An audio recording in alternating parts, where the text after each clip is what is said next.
आज की वीडियो में हम लोग क्लास 12 के इकोनॉमिक्स के वेरी एमसीक्यू टाइप का प्रश्न उत्तर इस वीडियो में करेंगे। ठीक है, तो चलिए एक एक प्रश्न को शुरू करते हैं। जैसे कि पहला प्रश्न 1 नंबर है। 1 नंबर प्रश्न है कि समष्टि अर्थशास्त्र अध्ययन है।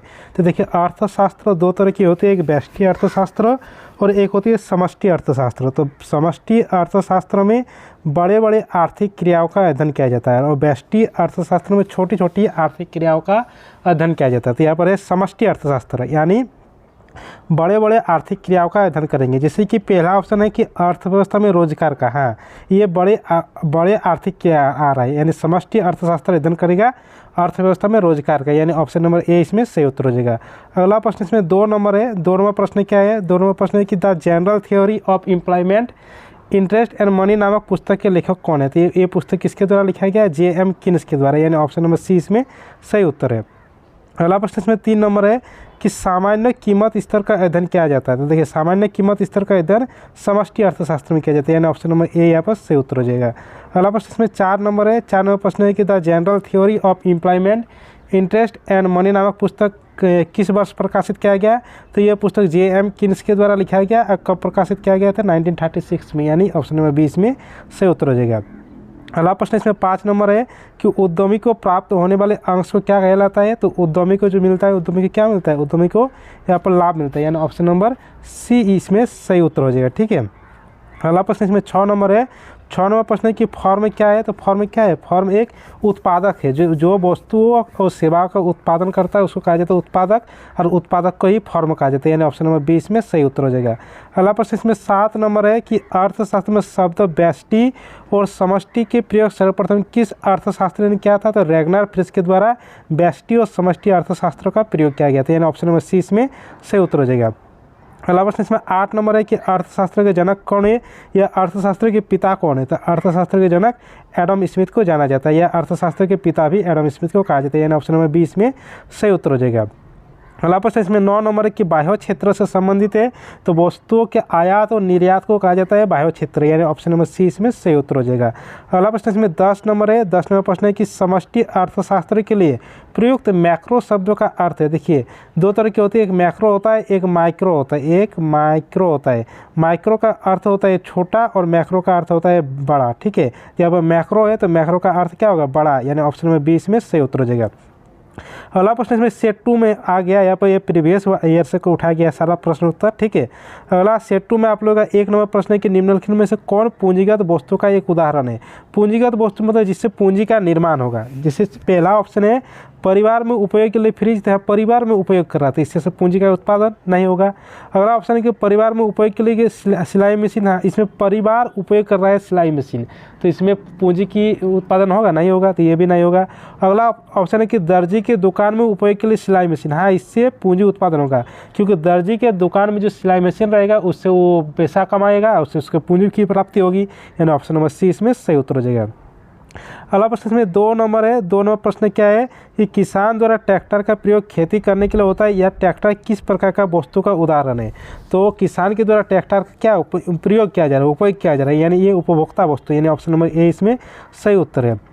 अगला प्रश्न इसमें 3 नंबर है कि आपके बैंक खाते में 15/2021 को 50,000 रुपये है, तो यह रकम किस संकल्पना का उदाहरण है? तो ये स्टॉक है। ठीक है, ऑप्शन नंबर ए इसमें सही उत्तर हो जाएगा। अगला प्रश्न इसमें 4 नंबर है कि आय की वृत्ताकार प्रवाह मॉडल में विक्रेता से क्रेता की ओर वस्तु और सेवा का प्रवाह को क्या कहा जाता है? ठीक है, देखिए विक्रेता है और क्रेता है, तो विक्रेता के द्वारा जो क्रेता की ओर वस्तु और सेवाओं का प्रवाह होता है उसको कहा जाता है वास्तविक प्रवाह। ठीक है, उसको कहा जाता है वास्तविक प्रवाह। और क्रेता के द्वारा जो विक्रेता को रुपया दिया जाता है उसको कहा जाता है मौद्रिक प्रवाह। ठीक है, उसको कहा जाता है मौद्रिक प्रवाह। तो यहाँ पर क्या है कि विक्रेता से क्रेता की ओर वस्तु और सेवा का प्रवाह हो रहा है, यानी विक्रेता से क्रेता की ओर रहता है, तो ये क्या होगा? ये वास्तविक प्रवाह होगा, वास्तविक प्रवाह, यानी ऑप्शन नंबर 20 में सही उत्तर हो जाएगा। अगला प्रश्न 5 नंबर है कि वस्तुओं तथा सेवाओं के प्रवाह में वृद्धि हुए बिना मौद्रिक प्रवाह में वृद्धि होने से अर्थव्यवस्था पर क्या प्रभाव होगा? देखिए वस्तु और सेवा को उत्पादन नहीं हो रहा है, लेकिन मौद्रिक प्रवाह में वृद्धि हो रहा है, यानी मौद्रिक बढ़ रहा है, तो इससे क्या होगा? महंगाई बढ़ जाएगी। महंगाई बढ़ जाएगी तो उससे क्या कहेंगे? मुद्रास्फीति कहेंगे, यानी ऑप्शन नंबर ए इसमें सही उत्तर हो जाएगा। अगला प्रश्न 6 नंबर है कि किसी देश में एक दिए हुए वर्ष में उत्पादन के साधनों के द्वारा उत्पादित अंतिम वस्तुओं एवं सेवाओं के बाजार मूल्य को क्या कहा जाता है। देखिए क्या है, किसी देश में देखिए देश में बढ़ रहा है किसी देश में वर्ष में उत्पादन साधनों के द्वारा उत्पादित अंतिम वस्तु एवं सेवाओं के बाजार मूल्य, यानी किसी देश के अंदर। तो जब भी किसी देश के अंदर होगा तो यह होगा घरेलू उत्पाद होगा, ठीक है। इसमें बोल रहा है कि सभी का, इसलिए होगा सकल, यानी सकल घरेलू उत्पाद, यानी ऑप्शन नंबर ए इसमें सही उत्तर हो जाएगा। अगला प्रश्न 7 नंबर है कि सकल घरेलू उत्पाद में शुद्ध घरेलू उत्पाद को घटाने से क्या प्राप्त होगा। सकल घरेलू उत्पाद यानी जीडीपी ग्रॉस डोमेस्टिक प्रोडक्ट में से शुद्ध घरेलू उत्पाद यानी ग्रॉस नेशनल प्रोडक्ट जीएनपी, तो जीडीपी से जीएनपी को घटाने पर क्या प्राप्त होता है, ये प्राप्त होता है क्या, ये घिसावट व्यय प्राप्त होता है, यानी ऑप्शन नंबर सी इसमें सही उत्तर हो जाएगा। अगला प्रश्न 8 नंबर है कि राष्ट्रीय आय क्या है। तो राष्ट्रीय आय क्या होता है, साधन लागत पर शुद्ध राष्ट्रीय उत्पाद यानी net national product factor cost, ठीक है। तो क्या होता है, साधन लागत पर शुद्ध राष्ट्रीय उत्पाद को राष्ट्रीय आय कहा जाता है, यानी ऑप्शन नंबर डी इसमें सही उत्तर हो जाएगा। अगला प्रश्न 9 नंबर है। 9 नंबर प्रश्न है कि सकल घरेलू उत्पाद की गणना में निम्नों में से किस मद को शामिल नहीं किया जाता। किसको शामिल नहीं किया जाता, उपभोग व्यय, हाँ इसको शामिल किया जाता है, निवेश व्यय इसको भी शामिल किया जाता है, साधन व्यय इसको भी शामिल किया जाता है, लेकिन हस्तांतरण भुगतान को शामिल नहीं किया जाता। हस्तांतरण भुगतान क्या हो गया, जैसे छात्रवृत्ति देते हैं सरकार के द्वारा, पेंशन देते हैं, वृद्धा पेंशन देते हैं, ये सब हो गया हस्तांतरण भुगतान, जो कि राष्ट्रीय आय में शामिल नहीं किया जाता, यानी ऑप्शन नंबर सी इसमें सही उत्तर हो जाएगा। अगला प्रश्न इसमें 10 नंबर है। 10 नंबर प्रश्न क्या है कि अगर किसी देश के निर्यात की तुलना में आयात अधिक है तो उस देश की सकल घरेलू उत्पाद तथा सकल राष्ट्रीय उत्पाद में क्या अंतर होगा। देखिए यहाँ पर बोल रहा है सकल घरेलू उत्पाद और सकल राष्ट्रीय उत्पाद। सकल घरेलू उत्पाद यानी यहाँ पर जीडीपी, ठीक है, और सकल राष्ट्रीय उत्पाद यानी जीएनपी। तो जीएनपी बराबर क्या होता है, जीएनपी बराबर होता है जीडीपी प्लस निर्यात माइनस आयात होता है। और यहाँ पर बोल रहा है क्या कि निर्यात की तुलना में आयात अधिक है, यानी आयात यानी एम ज़्यादा है।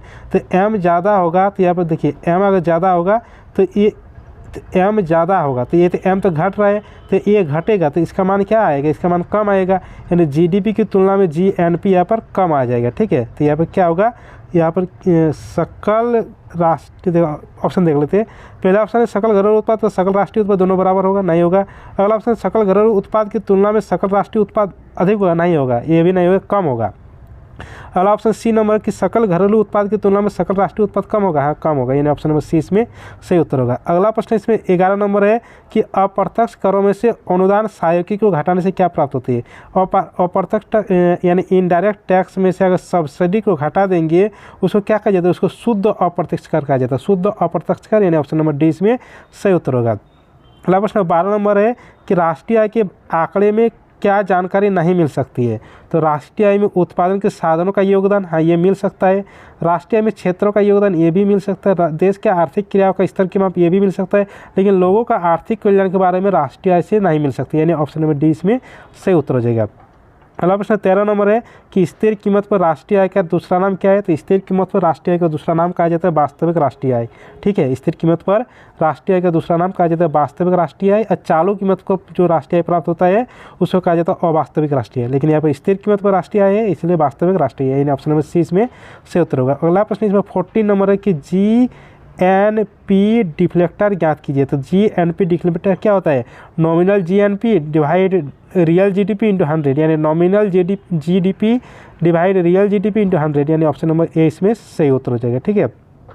अगला प्रश्न इसमें 15 नंबर है कि भारत में अमेरिकी दूतावास के कर्मचारियों के वेतन भत्ते को किस देश के घरेलू उत्पाद में शामिल किया जाता है। देखिए यहाँ पर अमेरिकी दूतावास के द्वारा, देखिए अमेरिकी दूतावास के द्वारा यहाँ पर कर्मचारी को जो वेतन मिलेगा उसका अमेरिका के राष्ट्रीय आय में शामिल किया जाता है। अगर भारत का रहता तो भारत के राष्ट्रीय आय में शामिल करता है, लेकिन इसमें अमेरिका है तो अमेरिका के राष्ट्रीय आय में इसमें शामिल करेंगे, यानी ऑप्शन नंबर 20 में सही उत्तर हो जाएगा, ठीक है।